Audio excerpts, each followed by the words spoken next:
ትምህርት ማትማር ከሆነ ይሄ ዜሮ ነው ሁሉም። እሺ ያችን ትንሿን ክምር እንደምታዩት አፈራርሰዋታል። አፋቸውን ይታፈናሉ። ተውጫጉ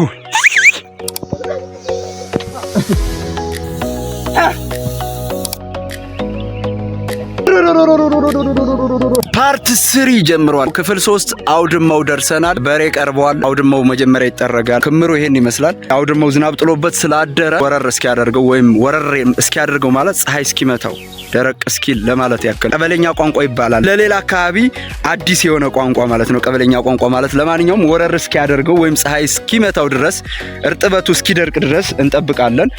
እንግዲህ እርጥበት ማድረቂያ የተለያዩ ሜቶዶች አሉ። ለምሳሌ የጤፍ ብቅን እዚህ ከነሰነስ ነው ትንሽ እንትን ይላል ማለት ነው፣ ደረቅ ለማለት ይሞክራል። አለመድረቁ ጉዳቱ ደግሞ ምንድነው? ይሄ ጤፍ ከተዘረገፈ በኋላ በእርጥበቱ እዛው ይጠብቃል ወይም ጤፉ ይያያዝና ከእርጥበቱ ጋራ ብዙ ጤፍ ይከስራል ማለት ነው። ስለዚህ የመጀመሪያው ከተጠረገ በኋላ እንዲደርቅ ማድረግ ነው ማለት ነው። መጀመሪያ ጤፉ ይዘረግፍና ከዛ በኋላ ከፍቶች ይገባሉ፣ አፋቸው ይለጉማል ምናምን። ይሄን ፕሮሰስ ነው የማሳያችሁ በክፍል 3 ማለት ነው። ክፍል 2ን እንደወደዳችሁ ተስፋ አደርጋለሁ። እዚህ ደግሞ ጎጆ እየተሰራ ነው።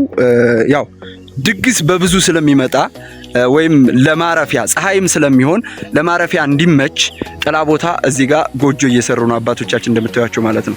ከዛ ቀጣዩ ስራ ታይመል ጤፉን በላችሁ ተመርቶ እስከሚያበቃ ድረስ በክፍል እየከፋፈልን እናቀርብላችኋለን ብሎጉን ማለት ነው። እንደምትወዱት ተስፋ ስለማደርግ ይሄንን ዩቲዩብ ቻናል ሰብስክራይብ አድርጉ፣ እንዲሁም ላይክ ማድረጋችሁ እንዳዘነጉ። ኮሜንት አስተያየታችሁን ከታች አስቀምጡልን። እንደነገርኳችሁ እንግዲህ እንዲደርቅ አውድማው ዝናብ ሲጥልበት ስላደረ እንዲደርቅ ወይም ጤፉን እንዳይቀመው በዚህ መልኩ እየነሰነሰበት ይገኛል ማለት ነው። እዛ ከታች ከፍቶቹ ጭር ተሰጥቷቸው እየበሉ ነው። እዛ ጋር በሬዎቹ አፋቸው የሚታፈነው በተሳቢ አረግ ተሳቢ የሚሳብ እጽዋት አለ አረግ ማለት ነው። በሱ ነው የሚለጎመው።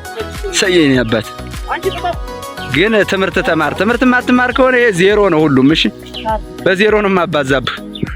ይሄን ሁሉ የለፋው እንዳትወርቅና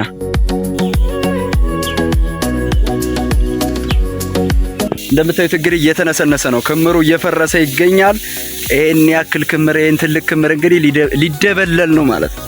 ጤፉ እንደበለላችሁት ይባላል በእኛ አካባቢ ዘዬ ነው። ይሄን በእርግጥ ያው አዳዲስ ቃል ሳወጣባችሁ የአካባቢያዊ ዘዬ እንደሆነ እወቁት። እሺ ደበለላችሁት ማለት ጣላችሁት ወይ ወቃችሁት ወይ ማለት ነው። ለማንኛውም እንግዲህ እንደምታዩት ወቂታዎቹ ክምሩን ትንሽዬ ክምር ነበረች ቅድም እንዳሳየዋችሁ። ያችን ትንሿን ክምር እንደምታዩት አፈራርሰዋታል ባንዴ። አዲስ አበባው ጀግና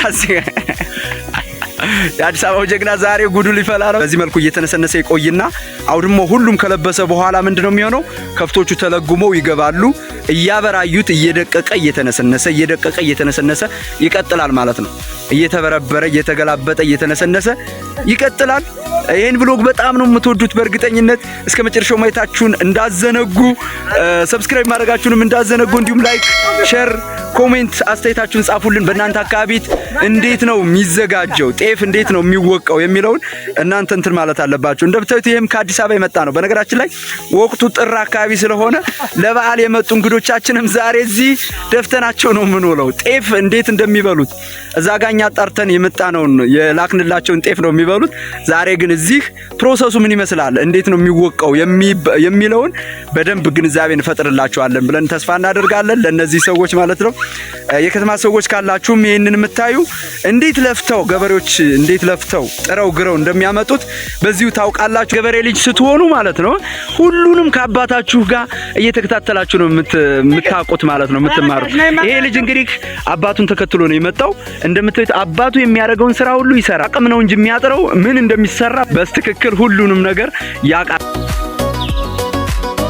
ቀጣዩ ስራችን የሚሆነው እንዳያችሁት አውድማውን ሙሉ አልብሰነዋል ነስንሰን ማለት ነው። ከዚህ በኋላ ከፍት መግባት ስለሆነ ያለበት ከፍቶቹ አፋቸውን ይታፈናሉ እንዳይበሉ ጤፉን እንዳይበሉት አፋቸውን ይለጎማሉ ወይም ይታፈናሉ ማለት ነው። በምታውቁት ቋንቋ እንግዲህ ይታፈናሉ ወይም ይታሰራሉ። አውድማው ከገቡ በኋላ አይበሉም ማለት ነው። እንደምታዩቸው እንግዲህ በሬዎቹን እየለጎሙ ይገኛሉ። ተው ጫጉ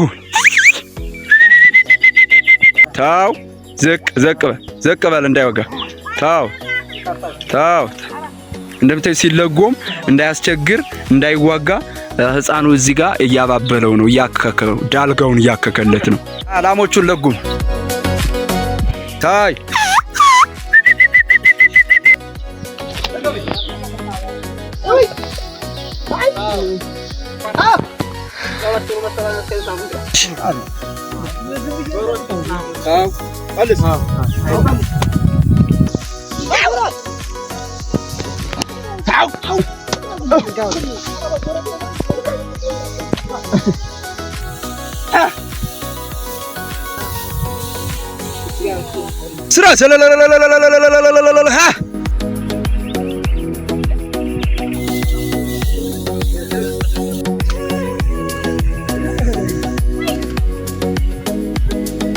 Daga.